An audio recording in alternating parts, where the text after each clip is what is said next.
Guys welcome to my new blog. আজকে যাচ্ছি নারামারি token ভাঙানোর জন্য। ব্ল্যাক টাইগারের টোকন আছে 12টা, আর এর মধ্যে আছে 14টা। তো আজকে কত টাকা পাই জানি না, একদম পুরো 12টা 14টা 26টা টোকন আছে। 26টা তো 10 টাকা করে হলেও 60 টাকা পাই যাবো।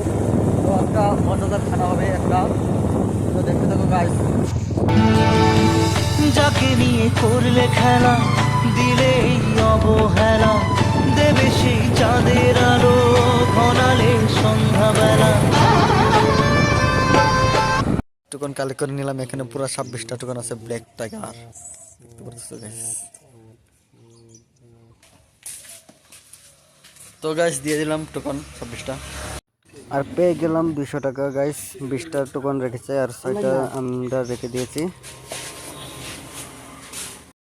এখন পুকুরে নিয়ে নিলাম টোকন ভাঙার পয়সা দিয়ে গাইস। এখন খাচ্ছি পুকুরিয়া। তো গাইস এখন এসে পড়লাম বড়ই বাগানে। তো বড়ই দেখতে পারতেছো একদম পুরা লেগেছে,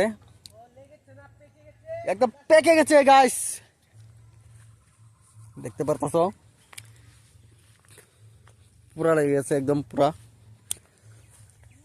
মালিকের টার্গেট দিয়েছে 1 টন মাল এখানে বলে আসছেই। আমরা এখন চেক করে নিচ্ছি এখন 1 টন মাল আছে না নাই, তার জন্য দেখতে এলাম একদম ভিতরে। তো গাইস 1 টন না হলেও 6-7 কুইন্টাল মান হয়ে যাবে গাইস, मेरा आइडिया है।